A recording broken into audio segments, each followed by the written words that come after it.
Tonight, when the sun goes down, you'll flip a switch. Light will flood the room and you won't think twice about it. But for 99.9% of human history, that switch did not exist. When the sun set, the world disappeared into darkness. You could barely see your own hand in front of your face. Modern humans almost never experience that. For more than 300,000 years, every one of your ancestors spent roughly half of life in near total darkness. For most of the time, we did not even have candles, only the black sky, the stars, and whatever fire we could keep alive. So what did we do with all those hours? The answer changes how we think about sleep, storytelling, and even what it means to be human.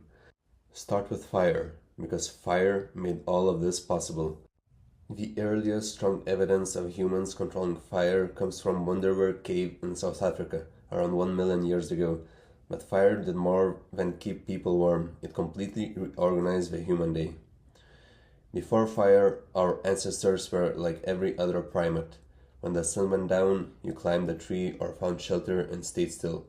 Moving through the night meant risking your life. Our eyes are weak in the dark compared with the predators that haunted us. Leopards, hyenas, wolves, they were built for night. We were not. Fire changed that equation almost instantly. A campfire created a small circle of safety, roughly 30 feet across. Inside that circle, predators hesitated.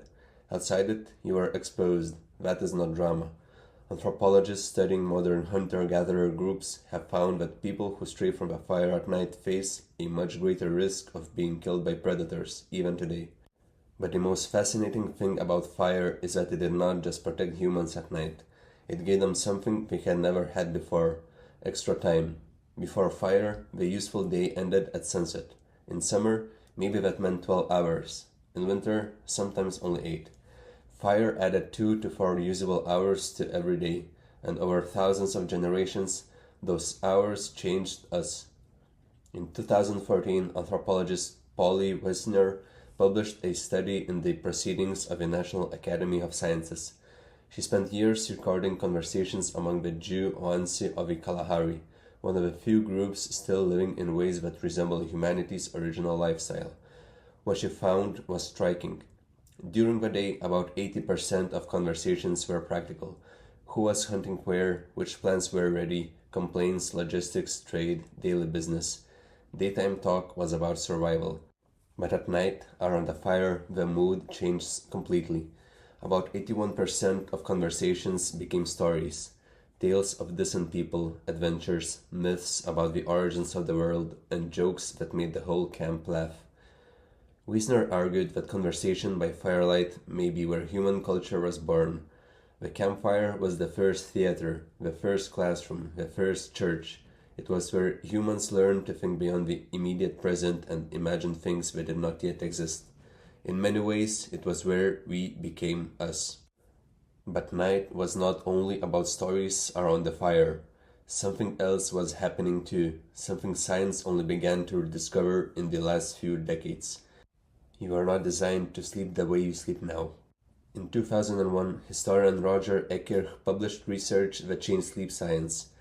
After 16 years digging through historical records, he found more than 500 references across centuries. Prayer books from the 1400s, court records, diaries, medical texts, letters, even passages in Homer's Odyssey. Again and again, they mentioned the same thing: first sleep and second sleep. Before the industrial age, many people did not sleep in one unbroken block.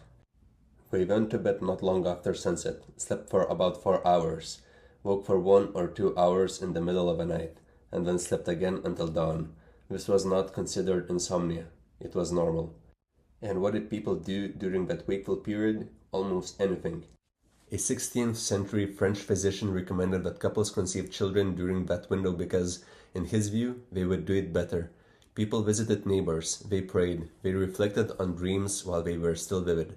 They wrote, or they simply lay awake in the dark and thought. One medical text from the 1500s advised patients that the best time for study and reflection was during the middle watch, the quiet space between first and second sleep, when the mind was calm and the world was still.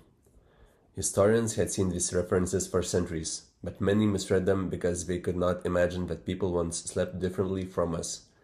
The assumption ran so deep that translators sometimes bent ancient Greek and medieval Latin to fit modern expectations. Then science caught up with the history.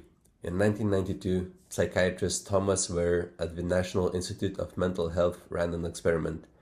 He removed artificial light from the lives of a group of volunteers. For 1 month, they experienced 14 hours of darkness every night, similar to the long nights our ancestors once knew before electric light stretched the evening. Within weeks, every participant settled into the same rhythm. About 4 hours of sleep, 1 to 3 hours of quiet wakefulness, then another 4 hours of sleep. Nobody coached them into it. Nobody suggested it. Their bodies simply returned to the pattern on their own, as if an ancient program had been waiting underneath centuries of artificial light. Wehr also measured their hormone levels during the wakeful period and found something remarkable. Participants entered a state unlike ordinary daytime alertness. Their bodies showed elevated prolactin, a hormone associated with calm, nourishing, and post-orgasmic relaxation. They described feeling peaceful, reflective, almost meditative. In other words, this was not just a gap in sleep. It may have been a distinct state of consciousness, one most modern humans almost never experience. So what erased it? The answer is simple: light. In the 1600s, cities began installing street lamps. Paris was among the first under Louis XIV, partly to reduce crime. London followed.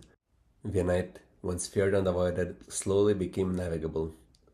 Then came cheaper candles, then gas lamps in the 1800s. Then, in 1879, Edison helped commercialize the electric light bulb. Within a generation, the night as humans had known it for hundreds of thousands of years was gone. Even the word curfew reveals how different that world was. It comes from the French couvre-feu, meaning cover fire. In medieval towns, a bell rang at night to signal that household fires should be covered or extinguished. Not because darkness was inconvenient, but because darkness was normal. Night was supposed to be dark. For most of history, being outside at night was suspicious. In many medieval European cities, walking after dark without a lantern could be illegal. Night belonged to danger, criminals, and the supernatural. People feared it in ways that are difficult for us to understand now. Then we conquered it. We fled into the light and called that progress. But in the process, we lost something. Today, the average person is exposed to artificial light for 7 to 8 hours after sunset.